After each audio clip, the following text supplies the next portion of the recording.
जय Hind. Aditya smart classes में आप लोग को स्वागत है। आज हम चतुर्भुज का नेक्स्ट सेशन एमसीक्यू में पार्ट 2 लाए हैं और इससे पहले एक वीडियो हम बना चुके हैं पार्ट 1 और इसमें आप लोग को एमसीक्यू आज करवाने वाले हैं। और चतुर्भुज का हम जो प्रीवियस वीडियो जैसे समानांतर चतुर्भुज, वर्ग, आयत, समलंब, समचतुर्भुज का सारा वीडियो अलग अलग बना हुआ है। अप्रोक्सीमेटली 10 से 12 मिनट का वीडियो होगा। आप लोग जाके उसमें कंसेप्ट समझ लीजिए ताकि एमसीक्यू हम बताएंगे तो आप लोग को आसानी से समझ में आ जाए। चलिए आज कल हम पार्ट 1 करवा दिए थे, आज हम पार्ट 2 करवा रहे हैं। तो स्टार्ट करते हैं और वीडियो को अधिक से अधिक शेयर कीजिए, चैनल को सब्सक्राइब कर लीजिए और अपने दोस्तों में भी शेयर कीजिए ताकि वैसा कोई भी स्टूडेंट जो फी की वजह से नहीं पढ़ पा रहे तो उसको आराम से कंसेप्ट समझ में आ जाए। चलिए स्टार्ट करते हैं। फर्स्ट क्वेश्चन से, तो किसी चतुर्भुज के आसन भुजाओं के मध्य बिंदुओं को मिलाने से बनने वाली आकृति होती है।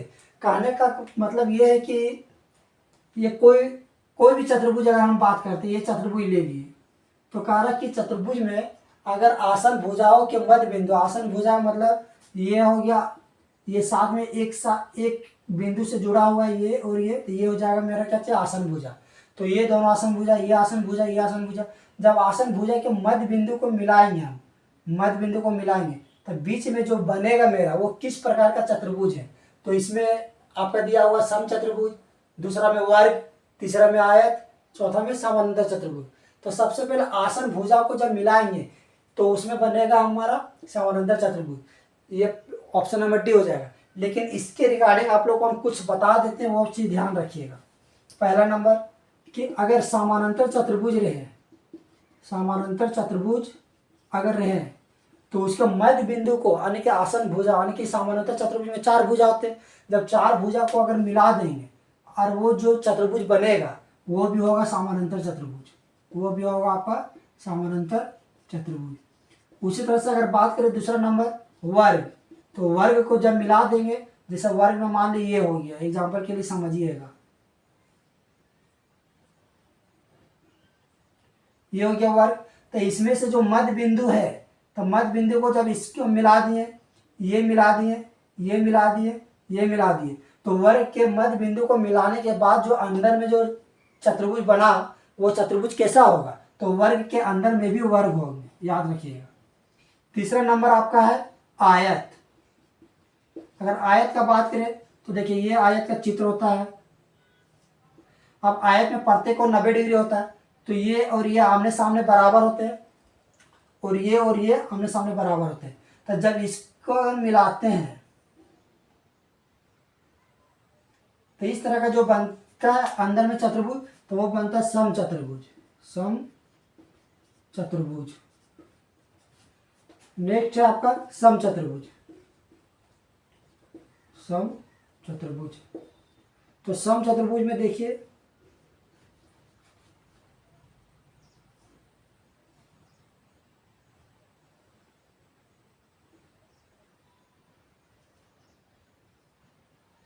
इसमें अगर मिला देंगे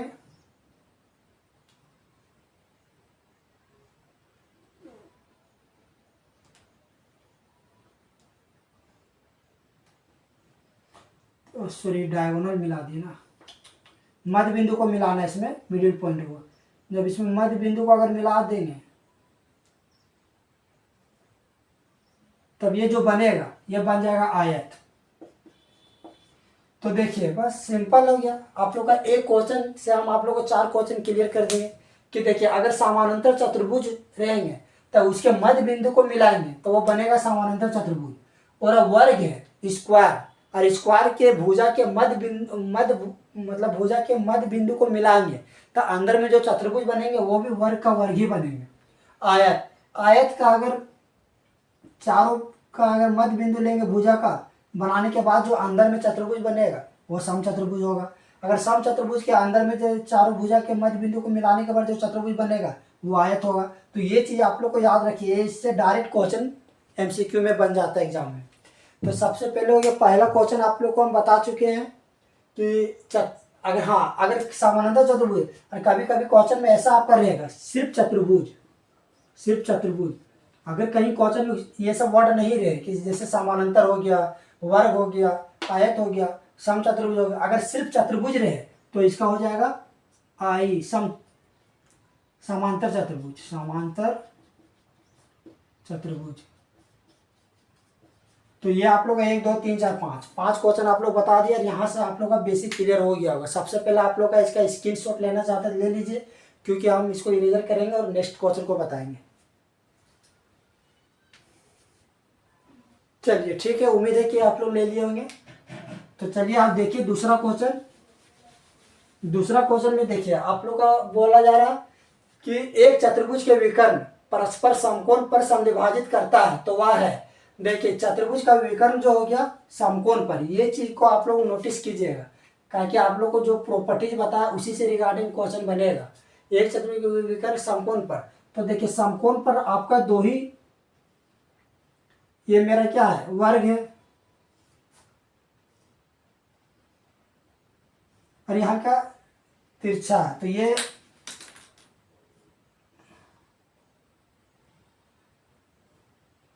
इसमें 90 डिग्री बन रहा है, ये आपका वर्ग है, ये आपका समचतुर्भुज है, समचतुर्भुज है। तो देखिए यहाँ पर जो 90 डिग्री बन रहा है, तो इसमें सभी भुजा बराबर होते हैं, याद रखिएगा। और इसमें क्या होगा, इसमें भी सभी भुजा बराबर होते हैं, लेकिन अंतर क्या है कि इसमें आमने सामने कोण बराबर होते हैं और इसमें सभी कोण बराबर होते हैं, मतलब 90 डिग्री का। इसमें जो दोनों जो विकर्ण मिलते हैं वो हमेशा 90 डिग्री पर कट करते हैं। इसमें भी जो दोनों विकर्ण जो मिलेंगे वो हमेशा 90 डिग्री का एंगल बनाएंगे। तो याद रखिएगा, 90 दोनों जो डायगोनल कटेगा वो 90 डिग्री, तो 90 डिग्री जो समकोण बनाते हैं कहाँ पर, केंद्र पर, तो वो हो जाएंगे वर्ग और समचतुर्भुज।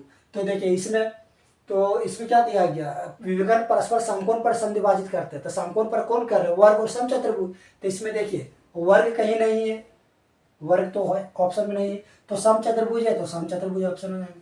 अगर वर्ग रहते तो फिर वर्ग हो जाते, मतलब अकॉर्डिंग टू ऑप्शन, ऑप्शन में जैसा रहेगा उसके हिसाब से आपको समझना। चलिए नेक्स्ट क्वेश्चन देखते हैं। किसी त्रिभुज की किन्हीं दो भुजाओं के मध्य बिंदुओं को मिलाने वाले रेखाखंड तीसरी भुजा का क्या होता है। बहुत अच्छा क्वेश्चन है।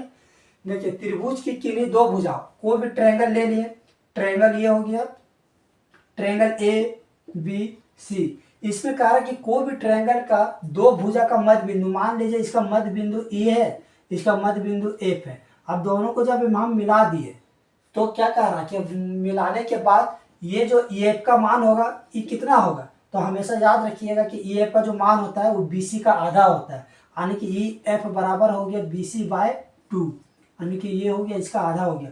अगर ये 15 सेंटीमीटर है, ये अगर 16 सेंटीमीटर है तो ये आपका 8 होगा, ये 15 है तो ये 7.5 होगा, इसका अपोजिट हो जाएगा। अगर मान लीजिए ई एफ दिया हुआ है 6 तो ये हो जाएगा 12 सेंटीमीटर। यानी कि एक ट्रायंगल में कोई भी दो भुजा को मिलाएंगे तो तीसरी भुजा के समानांतर भी होता है और साथ में आधा होता है, ये याद रखिएगा। तो इसके रिगार्ड ये हो जाएगा क्वेश्चन, किसी त्रिभुज को किन्हीं दो भुजाओं के मध्य बिंदुओं को मिलाने वाले रेखाखंड तीसरी भुजा का क्या होता है, तो आपका आधा हो जाएगा।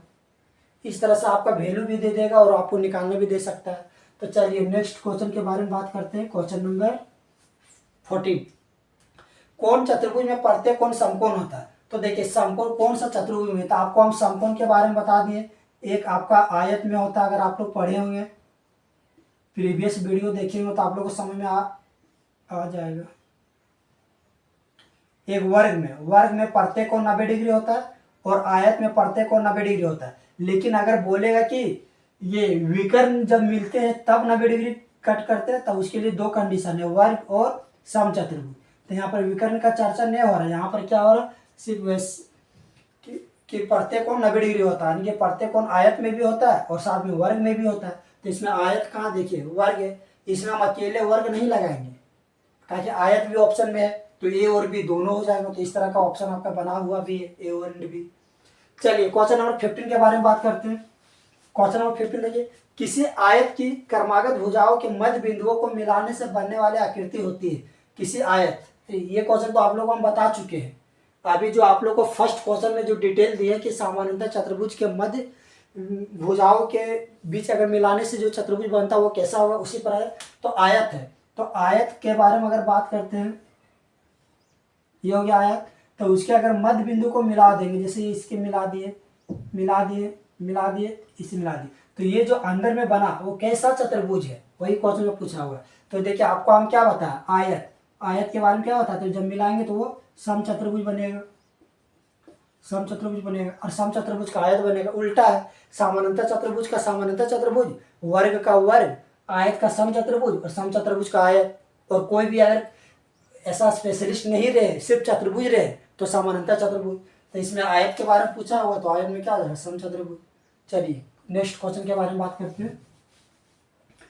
त्रिभुज ए बी सी में ए बी एवं ए सी के मध्य बिंदु क्रमशः ई एवं एफ है, तो बी सी ई एफ किस प्रकार का चतुर्भुज होगा। देखिए अच्छा क्वेश्चन है, त्रिभुज ए बी सी, त्रिभुज देखिए छाप ए बी सी। चलिए मैं ए बी एवं ए सी, ये हो गया ए बी और ये हो गया ए सी। ए बी का मध्य बिंदु क्या है, ई, ये हो गया मध्य बिंदु ई, और ए सी का मध्य बिंदु एफ, ए सी का मध्य बिंदु एफ।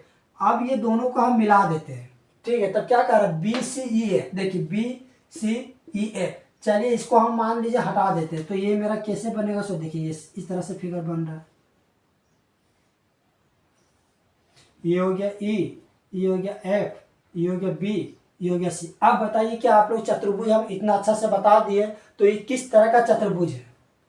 चतुर्भुज में देखिए एक युग्म क्या हो रहा है, समानांतर हो रहा है, भुजा का एक युग्म जो हो रहा है वो पैरेलल है। ये क्या है, अनपैरेलल। जब इसको बढ़ाएंगे आगे तो जाके ये कट जाएगा। आने के वैसा चतुर्भुज जिसका एक युग्म, भुजा का एक युग्म अगर बराबर है तो उसको हम क्या बोलते हैं, समलंब, ट्रेपीजियम। तो इस तरह से ऑप्शन नंबर डी हो जाएंगे। तो क्वेश्चन देखिए है ट्रायंगल का, लेकिन इसमें कंसेप्ट छिपा हुआ है कि आपका चतुर्भुज कैसा बन रहा है। तो जब तक आप लोग बेसिक नहीं पढ़िएगा तब तक आप लोग का समस्या उत्पन्न होते रहेंगे। इसलिए कोई भी चीज़ टॉपिक बताते हैं बेसिक से, तो वो चीज़ को ध्यान से समझिए। अगर हम चाहते हैं तो सिर्फ एमसीक्यू लाते हैं, 2 वीडियो में ख़त्म हो जाता है, लेकिन नहीं, टॉपिक वाइज टॉपिक लाएं, सारा चीज़ बता दिए, इसके बाद एमसीक्यू लाएं ताकि कोई तरह का समस्या ना हो। तो इसमें हो जाएगा समलंब। क्वेश्चन नंबर 17 देखिए, समानांतर चतुर्भुज ए बी सी डी में कोण ए बराबर 90 डिग्री और सभी भुजाएं बराबर है। देखिए समानांतर चतुर्भुज, समानांतर चतुर्भुज अगर बात करें, ये हो जाएगा ए बी सी डी। इसमें क्या कर रहा है, ए 90 डिग्री, ये 90 डिग्री, ए 90 डिग्री है और सभी भुजाएं बराबर है। जब सब भुजा बराबर होंगे तो सभी कोण भी बराबर होंगे, और एक कोण का मान दिया हुआ है 90 डिग्री, तो इसका मतलब ये भी 90, ये भी 90, ये भी 90। देखिए कितना अच्छा क्वेश्चन है। समानांतर चतुर्भुज यहाँ पर बोल रहा है एबीसीडी में कोण ए 90 डिग्री, ये 90 डिग्री, और सभी भुजा बराबर है। जब सब भुजा बराबर होंगे तो सभी कोण भी बराबर होंगे, और जब सब कोण बराबर होंगे तो वो क्या कहलाएंगे, वर्ग। आपको बोलोगे सर आयत भी तो हो सकता है, आयत में भी तो सब कोण बराबर होता है, लेकिन यहाँ पर क्या बोला गया, देखिए तो सभी भुजा बराबर। तो सब भुजा क्या आयत में बराबर होता है, आयत में सिर्फ आमने सामने बराबर होता है, लेकिन वर्ग में सब भुजा बराबर होता है, इसीलिए इसका सटीक आंसर बी वर्ग हो जाएगा। चलिए नेक्स्ट क्वेश्चन के बारे में बात करते हैं। क्वेश्चन नंबर 18 बोला गया क्या चीज, एक चतुर्भुज के कितने कोण 110 डिग्री, 83 एवं 68 डिग्री है। तो एक चतुर्भुज के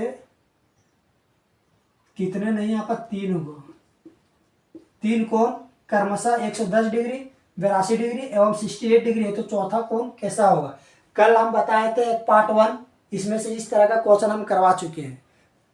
अगला क्वेश्चन है चतुर्भुज के बाह्य कोणों का योग क्या होता है। जब आप लोग का पहला क्वेश्चन बताया उसमें भी ये डिस्कस कर चुके हैं, और ट्रायंगल में भी इस तरह का क्वेश्चन बता चुके हैं। तो आप लोग क्वेश्चन होमवर्क में क्वेश्चन नंबर 18 और क्वेश्चन नंबर 19 ये बना के कमेंट बॉक्स में इसका आंसर बताइएगा कि क्या होंगे। ठीक, क्वेश्चन नंबर 18 का, क्वेश्चन नंबर 18 का ऑप्शन नहीं, ऑप्शन भी है 80, 70, 60, 90।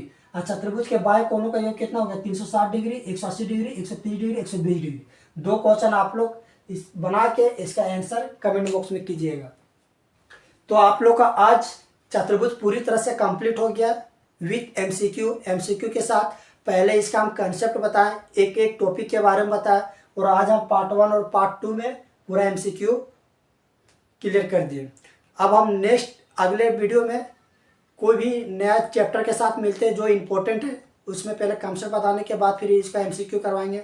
तो वीडियो को अधिक से अधिक शेयर कीजिए, सब्सक्राइब कीजिए, अपने दोस्तों में भी बताइए, ताकि कोई भी वैसा व्यक्ति जिसका मैथ में प्रॉब्लम हो, जब मैथ से डर लगता हो, तो वो बेसिक पहले पढ़ ले, उसके बाद वो की बनाए। चलिए फिर मिलते हैं अगले वीडियो के साथ, तब तक के लिए थैंक यू।